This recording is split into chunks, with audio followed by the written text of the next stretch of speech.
Hello dear student, कैसे हैं आप सभी। तो स्वागत है आप सभी का आपके अपने YouTube channel Pinaka online classes में। तो आज का जो क्लास होने वाला है वो प्रश्नावली संख्या 1.1 के ऊपर होने वाला है और इस प्रश्नावली को हम लोग कई अलग अलग भागों में बनाने का प्रयास करेंगे। तो हमारा जो पहला प्रश्नावली है उसमें जो हमारा पहला टॉपिक है उसका नाम है यूक्लिड विभाजन प्रमेय।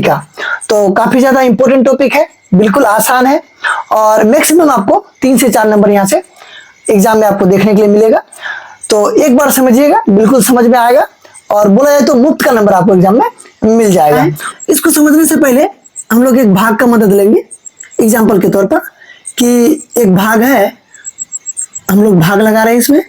तो इस भाग को अगर हम लोग बनाए 5 को भाग देना है 23 में, तो आप 4 यूनिट यहाँ दीजिएगा और 20 देके यहाँ पे 3 बचा लीजिएगा। तो कोई भी अगर हम लोग भाग दे रहे हैं तो हमको 4 राशि वहां पे प्राप्त हो रहा है। एक राशि क्या है, तो एक राशि है जिसका नाम है भाजक, दूसरा राशि हमको मिलेगा भाज्य और तीसरा राशि भागफल और चौथा राशि यानी कि शेषफल। ये हमको 4 राशि प्राप्त होगा कोई भी अगर हम लोग भाग को सॉल्व करें बनाए तो यहाँ पे हम लोग देख पा रहे हैं कि जो शेष बचा है इसी को हम लोग बोलेंगे शेषफल।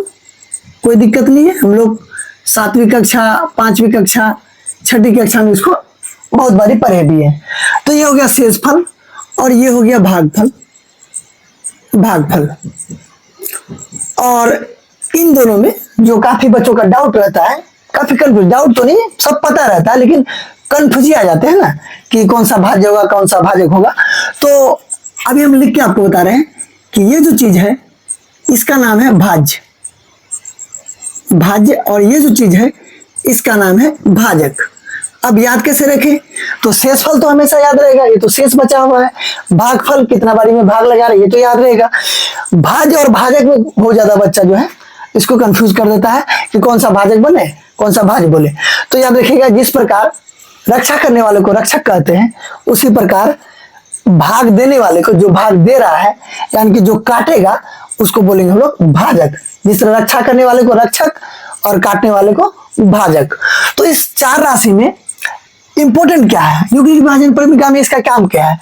अगर हम लोग शेषफल को डिनोट करें R से और भागफल को डिनोट करें Q से और भाज्य को डिनोट करें A से और भाजक यानी कि इसको हम लोग अगर B बोल दे तो कोई तकलीफ नहीं होना चाहिए। एक इसको सिंबल हम दे दिए, एक लेटर से हम इसको सूचित कर दिए। तो फॉर्मूला हम लोग जो पढ़ के आए हैं वो है कि भाज्य बराबर भाजक गुना भागफल और प्लस का शेषफल। ये हम लोग पढ़ के आए हैं, बचपन से पढ़ते हुए इसको आए हैं, प्लस का शेषफल। तो भाज्य क्या है, तो भाज्य को हम लोग माने हैं A, तो A लिखेंगे। और भाजक क्या है, तो भाजक है B। और भागफल क्या है, तो भागफल को डिनोट किए Q से और शेषफल को डिनोट किए हम लोग R से। तो A बराबर BQ प्लस का R। तो ये जो हमारा खाका तैयार हुआ एक्चुअल में यही फॉर्मूला है जो हम लोग पढ़ते हुए आए हैं। अब इसका नया स्वरूप दिए हैं किसके आधार पर, यूक्लिड विभाजन प्रमेय के आधार पर। तो इस खांचा में एक प्रकार का बोला जाए तो एक इक्वेशन बना हुआ है और इक्वेशन में इस इक्वेशन में ये जो है BQ प्लस R के बराबर होगा। तो ये चीज जो हमारा बना बनाया हुआ चीज है इसी को हम लोग बोलेंगे यूक्लिड विभाजन एल्गोरिथम या भाग एल्गोरिथम। एल्गोरिथम का मतलब है कि एक ऐसा रास्ता, एक ऐसा मार्ग जहां पर किसी को भी उठा के रख दे तो वो अपना मंजिल पहुंच जाए। कहना क्या चाह रहे हैं कि यदि हमको B मालूम रहे, Q मालूम रहे और R मालूम रहे तो इस इक्वेशन पे अगर हम लोग डालें तो हमको A प्राप्त हो जाएगा। तो एल्गोरिथम का उपयोग हम लोग ऐसे निकालने में करते हैं। तो और इसमें क्या कॉन्सेप्ट हम लोग सीखने का प्रयास कर सकते हैं, तो ये जो हमारा R है रिमाइंडर। अब इसका कॉन्सेप्ट समझिए कि ये जो हमारा शेषफल है ना, शेषफल ये कभी भी भाजक से बड़ा नहीं होगा।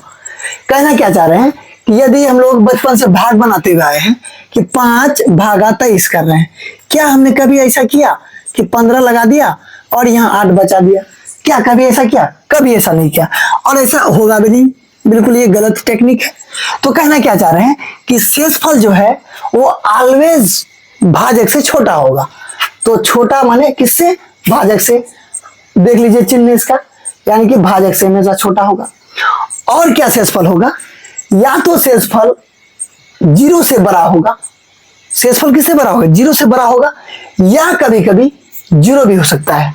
हम लोग को ऐसा भाग लगाए जहां पर डायरेक्ट कट जाए, जिस तरह से 5 और भागा 25 रहे, तो 5 बार में अगर हम लोग खिलाए तो 25 हमको क्या प्राप्त होगा? शेषफल 0 प्राप्त हो सकता है, या 0 से बड़ा हो सकता है, लेकिन उतना भी बड़ा नहीं होगा कि भाजक को टप देगा। बस यही कॉन्सेप्ट है कि शेषफल जो है वो 0 हो सकता है, 0 से बड़ा हो सकता है, या 0 के बराबर हो सकता है, लेकिन भाजक से ऑलवेज क्या होगा? छोटा होगा।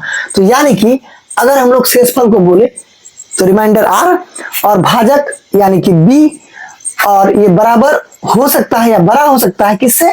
तो 0 से। ये चीज आपको ध्यान में रखना है, ये इसका कोर कॉन्सेप्ट होगा। इसका हम लोग बहुत ज्यादा उपयोग करेंगे, हर जगह इसका उपयोग होगा। अभी तो दर्शाइए वाला सवाल में आएंगे, सम विषम वाला में, तो बहुत इसका यूज होने वाला है। तो ये चीज जो है, ये चीज हमारा बन के तैयार हुआ न्यूक्लिड विभाजन परमिका। इसी चीज को हम लोग बोलते हैं न्यूक्लिड विभाजन परमिका। तो अगर हम लोग संतुष्टि कराएं इक्वेशन को, तो a का मान कितना है? तो a का मान है 23, और b का मान कितना है? तो b का मान है 5, और q का मान 4 प्लस का 3, यानी कि 23 बराबर यहाँ पे भी 23।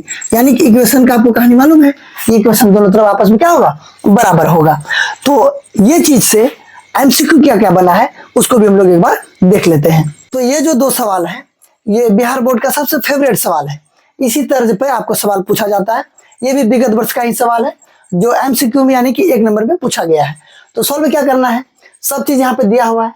वो बोल दिया भाग एल्गोरिथम a बराबर बी क्यू प्लस आर में, यानी कि a बराबर बी क्यू प्लस आर में b का मान दिया हुआ है, b का मान दिया हुआ कितना? 73। q का मान दिया हुआ है, q का मान दिया है 34, और r का मान दिया हुआ है 23। तो इसको अगर हम लोग सॉल्व करें तो हमको पूछा है कि a का मान क्या होगा। तो a का मान अगर खांचा में डाले तो a का मान जरूर देगा। तो अगर इसको हम लोग गुना करें तो 4 तिया 12, 7 चौका 28, 29 और 3 तिया 9, 21।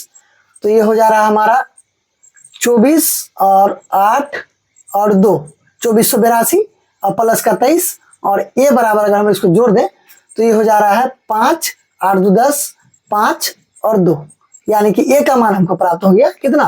2505। ऐसा सिंपल सवाल आपको वहां पे देखने के लिए मिल सकता है, बिल्कुल ऐसा ही तर्ज पे। दूसरा नंबर सवाल, ये भी प्रीवियस ईयर का सवाल है। इसमें फिर से पूछा गया है कि a का मान ज्ञात करें। a का मान ज्ञात करना है किससे? तो a बराबर बी क्यू प्लस का आर से। तो a का मान निकालना है, बाकी चीज दिया हुआ रहेगा। b का मान दिया है अब की बार 4, q का मान है 5 और रिमाइंडर है 1, यानी कि 5 चौके 20 और 1, यानी कि हमको प्राप्त हो गया a का मान कितना? 21। a का मान 21। बिल्कुल ऐसा ही सेम तर्ज पे आपको देखने के लिए मिलेगा। अब की बार वो क्या करेगा? अगर वो सवाल चेंज करना चाहे तो सवाल चेंज करके क्या करेगा कि वो दे दिया कि a का जो मान है वो 21 है। सवाल अगर और भी चेंज करना चाहे, a का मान 21 है और b का मान है 4 और q का मान है 5, तो r बराबर क्या हो जाएगा? r बराबर क्या हो जाएगा? तो हम लोग फिर से बनाएंगे a बराबर बी क्यू प्लस का r। a का मान दिया हुआ है 21 प्लस b का मान दिया हुआ है 4, q का मान 5 प्लस का r, ये हो गया 21 और ये हो गया 20 प्लस का r। ये प्लस का आदमी इस तरफ आएगा, माइनस हो जाएगा और बराबर r, और हमको रिमाइंडर भी प्राप्त हो गया कितना? 1 प्राप्त हो गया। यानी रिमाइंडर हमारा 1 था तो 1 यहाँ से दे सकता है। जरूरी नहीं कि वो हमेशा a ही बोले, a दिया हुआ रह सकता है, b दिया हुआ रह सकता है, r का मान दिया हो सकता है, q पूछ ले, या तो b पूछ ले, या तो r पूछ ले। लेकिन जब भी वो पूछेगा, मान लीजिए वो a पूछा है तो इन तीनों का मान दिया हो रहेगा। मान लीजिए को b पूछा है तो a q और r का मान दिया हो रहेगा। अगर वो q पूछा है तो a b और r का मान दिया हो रहा है। यदि r पूछा है तो a b q का मान दिया रहेगा। बिल्कुल आसान सा एकदम खांचा में डालना है, आपको आंसर वहां मिल जाएगा। बिल्कुल मुफ्त का नंबर है, एकदम गुना भाग करना है आपको वहां पे। तो ये तो हो गया हमारा एमसीक्यू, यानी कि 1 नंबर वाले सवाल। लेकिन 2 नंबर वाले सवाल जो काफी प्रचलित है, बार बार पूछा जा रहा है, बहुत सारे सवाल पूछ सकते हैं, जरूरी नहीं कि आपके जो बुक में है वही दे दे, वो कहीं से भी पूछ सकता है। लेकिन आप सीखिए उसको। 2-3 सवाल है, तीनों को हम बनाएंगे, आपको 2 नंबर पक्का करवा के ही जाएंगे। तो ये जो तीनों सवाल है ये हमारा बुक में दिया हुआ है, और जिसमें हम लोग को करना क्या है कि यूक्लिड विभाजन एल्गोरिथम से हम लोग को एचसीएफ निकालना है। ये सवाल किताब का दिया हुआ सवाल है। लेकिन इसको बनाने से पहले सबसे पहले एक एग्जांपल हम लोग लेते हैं और समझते हैं कि कैसे कैसे हम लोग प्रयोग करेंगे। एग्जांपल ये है कि हमको पूछा गया है कि 5 और 23 का हमको निकालना है एचसीएफ, किस माध्यम से? तो यूक्लिड विभाजन एल्गोरिथम के माध्यम से। तो समझिए, तो इसमें क्या क्या डायलॉगबाजी करना है। तो चूंकि ये जो 23 है ये बड़ा है किससे? 5 से बड़ा है। तो ए का मान हम लोग देना है, ए यानी बड़ा वाला 23, और बी का मान, बी बराबर क्या हो जाएगा? बी बराबर हो जाएगा 5। तो ए का मान 23, बी का मान 5। अब यहाँ पे हम लोग को एक काम करना है कि 5 को अब भाग लगा दीजिए इसमें भाग। तो 5 चौके 20, और यहाँ बचेगा 3। तो 3 जो आया है, हमको यहाँ हमेशा शेषफल क्या चाहिए? 0 चाहिए। तो 0 हमको लाने के लिए फिर से पुनः भाग देना होगा, 5 यहाँ लाना होगा, एक बार में 3, फिर से 2 बचेगा, फिर से 0 नहीं आया, फिर से यहाँ आपको 3 लाना होगा, और एक बार में 2, फिर से 1 बचा है, फिर भी 0 नहीं आया, फिर यहाँ पे हमको 2 लाना है, और 2 बार में 2, यानी कि हमको शेषफल कितना प्राप्त हो गया? 0 प्राप्त हो गया। तो टोटल जो केस बना हुआ है यहाँ पे, एक चरण ये हो गया, दूसरा चरण, तीसरा चरण, चौथा चरण। इसी बात को हम लोग को डायलॉगबाजी में यहाँ पे लिखना है। क्या लिखना है कि यूक्लिड विभाजन एल्गोरिथम से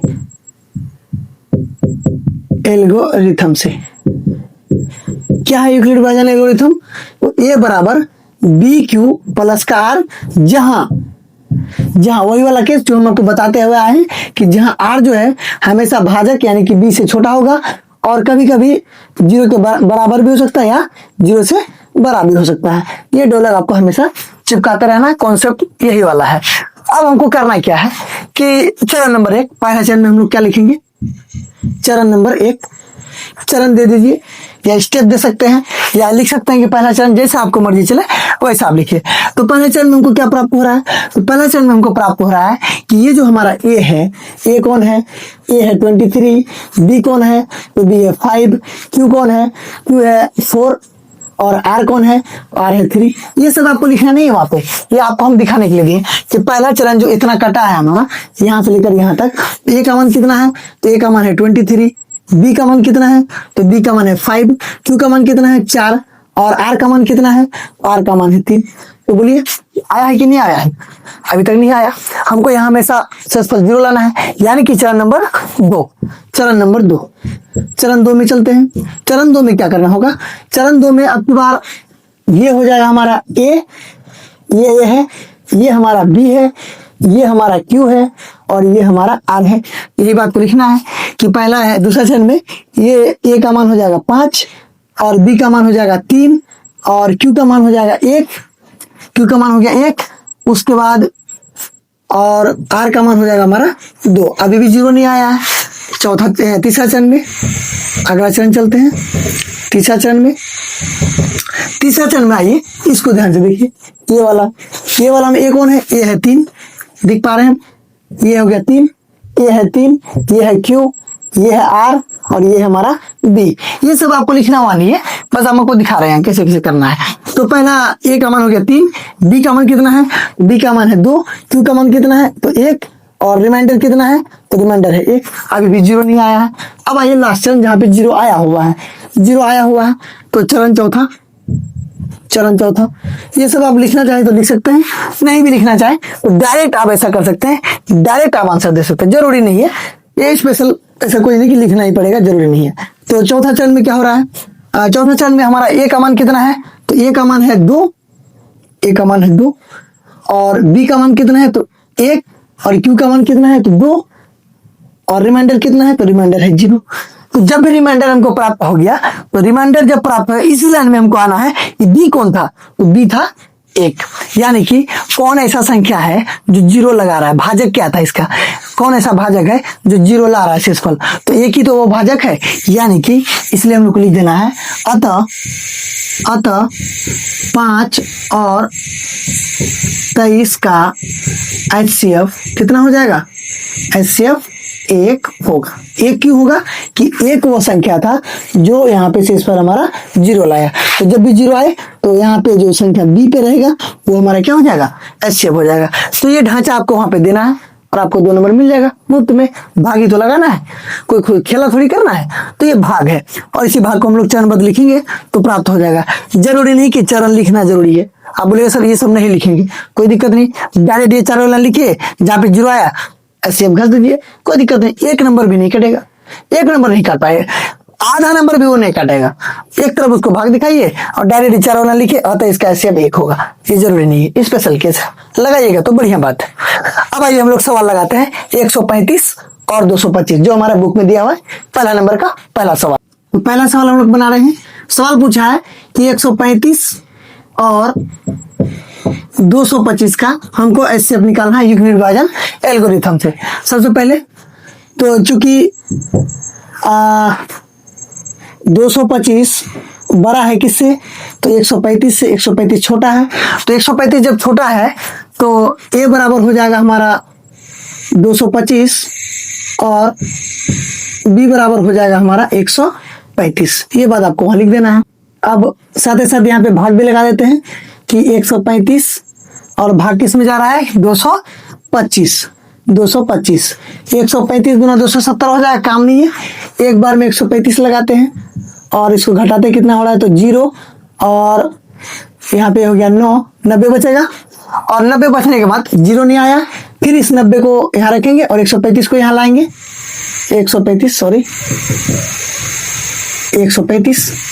135 90 गुना 180, एक बार में 90 हो जाएगा और उसके बाद घटाएंगे, यहाँ पे हो जाएगा हमारा 45 और 45 के बाद फिर से 0 नहीं आया तो 90 फिर से आएगा और 45 दूनी 90, यानी कि शेष पर हमारा कितना हो गया, 0। यानी कि 3 स्टेप बनाए। इसी बात को यहाँ पे लिखना है कि यूक्लिड विभाजन एल्गोरिथम से क्या है एल्गोरिथम, तो एल्गोरिथम है a बराबर बी क्यू प्लस कार, जहां वही वाला डायलॉग जो भी बता रहे थे कि r जो है हमेशा b से छोटा होगा और या तो बराबर हो सकता है या बड़ा हो सकता है किससे, तो 0 से। ये बात आपको यहाँ पे मेंशन कर देना है। चरण नंबर 1 लिखना चाहे तो लिखे, कोई दिक्कत नहीं है। चरण नंबर 1 क्या बोल रहा है, चरण नंबर 1 में a का मान कितना है, तो 225, b का मान कितना है 135, उसके बाद q का मान कितना है, तो 1 और रिमाइंडर कितना है, तो 90। शेषफल 0 नहीं आया है, यानी चरण नंबर 2। इतना काम किए हैं अभी हम लोग। ये है चरण नंबर 1, इसमें ये है हमारा 225, b 135, q का मान है 1 और रिमाइंडर हमारा 90। उसके बाद चरण नंबर 2 में क्या होगा, चरण नंबर 2 में आप देख पा रहे हैं कि इस चरण में यहाँ हो गया हमारा a, ये हो गया b, ये हो गया q, ये हो गया r। यही बात लिखना है 135 बराबर, उसके बाद इसका b का मान है 90 हो गया, प्लस q का मान है 1 हो गया, उसके बाद रिमाइंडर है कितना, तो 45। चरण नंबर 3, यहाँ भी 0 नहीं आया था। चरण नंबर 3 तीसरा चरण में हम लोग को क्या करना है, ये वाला चरण बोल रहा है। तीसरा चरण में इसका है a है 90, b है 45 और q है 2 और रिमाइंडर है 0। ये सब आपको लिखना नहीं है, हम आपको खाली मेंशन कर रहे हैं कहाँ क्या क्या चीज होने वाला है। तो तीसरा चरण में आप देख पा रहे हैं कि a का मान है 90 और b का मान है 45 और प्लस गुना 2 और रिमाइंडर कितना हो जाएगा, रिमाइंडर हो जाएगा 0। तो इसी लाइन में हम जहां पे आपको क्या बोल रहे हैं कि जहां पे 0 आ जाए उस लाइन में देखना है कि b का मान कौन था, तो b का मान है 45, अतः एकदम मेंशन करना है, अतः 135 और 225 का HCF कितना हो जाएगा, जो B है जहां पे 0 आए उसी लाइन में B 0 लाया कौन है, 45 होगा। आंसर कर देना ऐसा बनाइएगा। इतना काम करने का आपको 2 नंबर मिल रहा है, मुफ्त का 2 नंबर मिल रहा है, छोड़ना नहीं है। उसके बाद दूसरा नंबर सवाल दिया हुआ 196 और 38,220। वही बात यहाँ पे सेम कहानी। अब तो ट्रिक आप समझ गए होंगे, आंख बंद करके लिखेंगे तब भी गलती नहीं होगा। अतः चूंकि 38,220 ये बड़ा है किससे, तो 196 से, तो ए का मान हो जाएगा हमारा 38,220 और बी का मान हो जाएगा, और बी बराबर हो जाएगा 196। तो सबसे पहले इसको भाग देना होगा, 196 भागा 38,220 यानी कि ये लगभग 200 के करीब है। 3 यूनिट ये 400 के करीब है, नहीं होगा, एक ही बार में लगेगा, एक ही बार में 196। तो 196 का घटाएंगे इसको कितना हो रहा है 6, यहाँ पे हो गया 6 और यहाँ हो गया 9 8 17, उसके बाद यहाँ हो जाएगा 2 1 186 हो रहा है। फिर से लाएंगे 2। अब देखिए ऐसा नहीं कर सकते 186 यहाँ घेर देंगे, 196 लाएंगे, अभी संख्या नहीं कटा है, अभी 2 संख्या बाकी है। अब भाग तो करते हैं तो वही तो करना होगा, तो जो बचा है उसको यहाँ फिर से लाना होगा, यानी कि अब 186 यहाँ 196 हो गया, अभी भी इसका यहाँ पे बचा हुआ डिजिट, तो यहाँ लाएंगे 2। उसके बाद आपके बार कितना लगेगा, ये लगभग हो गया आपका 1900 के करीब। तो 8 तो नहीं, 8 छोटा हो जाए, 8 दूनी 1600 होगा, 9 लगाते हैं, तो 9 बार में देने से कितना हो जाएगा, लगाते हैं 9 छक 54 के 4 और 9 9 81 81 और 5 86 के 6 और 8 9 एकम 9 9 8 17 17, फिर से घटा होगा यानी कि 8 और यहाँ पे हो गया आपका 9 और इधर तो 7 में 0, ये 0 0 हो गया, 1 0 हो गया और एक डिजिट बचा है। अभी भी नहीं गिरेंगे, ऐसा नहीं कह सकते हैं, पूरा डिजिट कटेगा तब शेषफल बचेगा, तब देखा जाएगा। तो 980 है, तो लगभग ये 1000 के करीब है और ये लगभग 200 के करीब है। 2 5 4 और 5 बार दे तो 4 5 20, ठीक, 5 का कमी 5 से लग जाएगा और 5 से कर लगेगा, 5 6 5 30 के 0 और 9 5 45 3 48 के 8 और 4 5 4 9, यानी कि हमारा शेषफल कितना हो गया, शेषफल 0 होगा। यहाँ पे आप देख पा रहे हैं इस सवाल में आप देख पा रहे हैं कि कुछ ऐसा बच भी नहीं किया, काम ही खत्म हो गया, कुछ बचता था तो 196 को घिसिया के लाते नीचे, कोई कहानी नहीं बचा। यानी कि ये जो चीज है ये हमारा Q है और ये जो चीज है हमारा ये है A और ये हमारा B और डायरेक्ट रिमाइंडर हमको आ रहा है कितना 0। तो यही बात लिखना है यहाँ पे, कोई दिक्कत नहीं बनेगा, कोई दिक्कत नहीं, चरण नहीं बना 50 ठोट कोई जरूरी है, एक ही बार में हो गया तो बढ़िया बात है। यूक्लिड विभाजन एल्गोरिथम से क्या है यूक्लिड विभाजन एल्गोरिथम, तो ए बराबर बी क्यू प्लस का आर, जहां वही डोलेबाजी अमिताभ बच्चन का, यानी कि आर जो है हमेशा बी से छोटा होगा और कभी कभी झोंक झाक से 0 या 0 से बड़ा हो जाएगा। ये तो सिंपल बात है। तो क्या लिखना है सर, पहले चरण में आंसर दे रहे हैं तो लिखना है क्या, लिख दीजिए ना, पहला चरण या चरण नंबर 1 कोई भी, पहला चरण में पहला चरण ये भी लिख सकते हो। देखिए नया चीज आपको बता दी, पहला चरण में पुनः या चरण नंबर 1 कुछ भी आप लिख सकते हैं, कोई दिक्कत नहीं है, नहीं लिखना है कुछ भी मत लिखिए, डायरेक्ट आंसर दीजिए। क्या आंसर देना है कि ए का मान है 38,220, इसके लिए ए का मान 38,220। उसके बाद बी कौन है, तो बी है 196, क्यू कौन है, तो क्यू है 195, रिमाइंडर कितना है, रिमाइंडर हो गया फुक्का, एक के बड़े फुक्का। अतः यही तो बी है, यही वो आदमी हीरो है जो काट कूट के 0 लाया है। अतः एक लाइन और, अतः 196 और 38,220 का HCF क्या होगा 196। ध्यान रखिएगा जो बी पे है उसी का आंसर देना है, ऐसा नहीं कि बगल वाला दे दीजिए, काम खराब हो जाएगा। 196 होगा आंसर, ये एकदम प्यारा सा आंसर दे देना, हो गया हमारा सवाल बनके तैयार है। उसके बाद जो आखिरी सवाल है हमारा, तीसरा नंबर सवाल, उसको भी हम लोग बना देते हैं। तीसरा नंबर सवाल हमारा 867 और 255, इसका हम लोग को ऐसे निकालना है। सेम बात, कोई दिक्कत ही नहीं है, चूंकि यहाँ पे 867 जो है ये बहुत बड़ा है किससे, 255 से, तो ये जो बड़ा रहता है उसको ए मानते हैं, जो छोटा रहता है उसको मानते हैं हम लोग बी मानते हैं, कोई दिक्कत नहीं। जैसे ही बात लिखें वैसे यहाँ लिख दीजिए, भाग लगा देते हैं 255 में, 255 से भाग लगा रहे हैं कितना 867, यानी कि ये 300 के करीब है, ये लगभग 900 के करीब है, तो ये तो 1000 टप जाएगा। 4 बार में देखो तो काफी दिक्कत है, 1000 टप जाएगा। 3 बार में लगाते हैं, 5 3 15 के 5, 5 3 15, 1 16 के 6 और 3 3 6 1 7, 765 हो रहा है। घटाइए इसको, यहाँ पे हो रहा है 2, ये 0 और ये 102 बचा है। 102 बचा, अब यहाँ घेरा होगा। अगर कोई संख्या यहाँ पे रहता तो फिर लाते, समझ रहे हैं ना इस बात को। आ गए तो 102 है तो 255 को फिर से लाते हैं। यहाँ पे 204 यानी कि 2 बार में लगेगा 204, और फिर से यहाँ बचेगा कितना 51, और फिर से कितना 102 को फिर से लाएंगे और 2 बार में 51 दूनी 102, हमको शेषफल कितना हो गया 0। यानी 1 चरण 2 चरण 3 चरण, बात खत्म है। तो यही बात जो अमिताभ बच्चन बोलते हुए आया है, यूक्लिड विभाजन एल्गोरिथम से ये सब लिखे जाते हैं। एग्जामिनर जो कॉपी जांच करता है ना वो खुश होता है थोड़ा सा, और कोई बात नहीं है सर।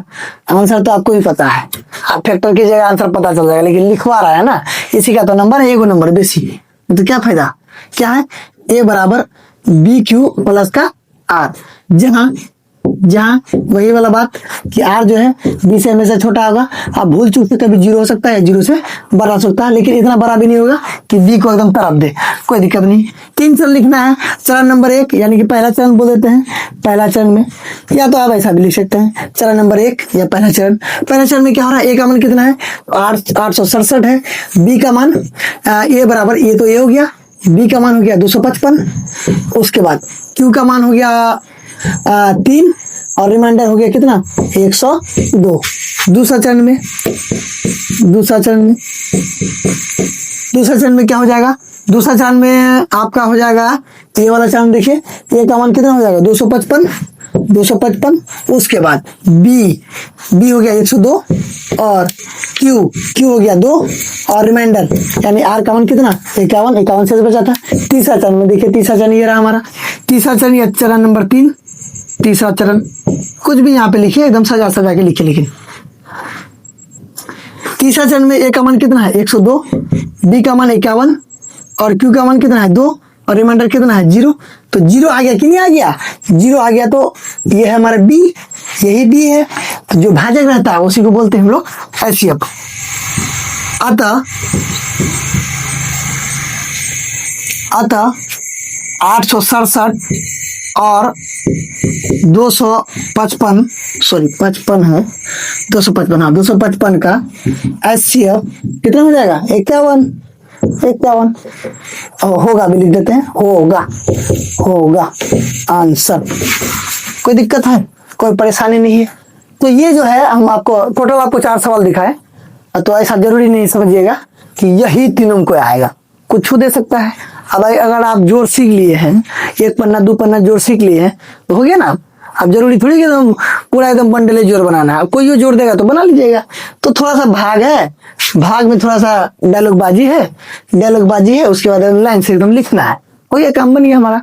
तो इतना जो लिखवा रहा है वो इसी का तो 1 नंबर है। बाकी तो सवाल आपको 1 नंबर में कैसे पूछेगा वो तो देखिए लिए, इतना लिखवाने का ही तो 1 नंबर बेसी दे रहा है, तो ये आपको 2 नंबर में बनेगा। कोई भी सवाल बन सकता है, जरूरी नहीं तीनों में बनेगा, कोई भी अथा पता कुथा कुछ भी दे दे, लेकिन बनाना हमको ऐसे है एकदम गजब तरीका से, एकदम 0.1 भी नंबर नहीं कटने वाला है। तो इसके बाद जो हमारा सवाल है, जैसे दूसरा सवाल है दर्शाइए वाला सवाल है, तो दर्शाइए वाला सवाल के लिए हम लोग अलग से ट्रैप बनाएंगे। अलग से ट्रैप का मतलब वहां तो 1 को सवाल दिया है, मान लीजिए कि 3 को सवाल दिया हुआ है, प्रश्नावली 1.1 का बात करें तो ये क्लिप तो यहाँ पे खत्म हो गया, समाप्त हो गया। तो दर्शाइए वाला सवाल में हम लोग टोटल 10 सवाल करेंगे, 10 से भी मैक्सिमम 10 तो एकदम होना ही है, वहां 3 है उससे मतलब नहीं है, लेकिन हम आपको 10 कराएंगे और 10 आप खुद बनाइएगा। ऐसा हम लोग इसको बांट के हम लोग सीखने का प्रयास करें। बहुत अच्छा क्लास होने वाला है, जबरदस्त क्लास होने वाला है। किताब में जितना सवाल नहीं उससे ज्यादा सवाल आपको मिलेगा, और सवाल जब आप बनाइएगा तो सवाल खुद आपसे जन्म लेगा। ऐसा आप कॉन्सेप्ट आप सीख के जाइएगा कि सवाल आप ही बनाइएगा, आप ही सवाल बना के आप ही आंसर कर दीजिएगा। तो आज इतना ही। अगर क्लास आपको अच्छा लगा है तो वीडियो को लाइक कीजिएगा और चैनल सब्सक्राइब कीजिएगा। तो मिलते हैं अगले क्लास में, तब तक के लिए जय हिंद, जय बिहार।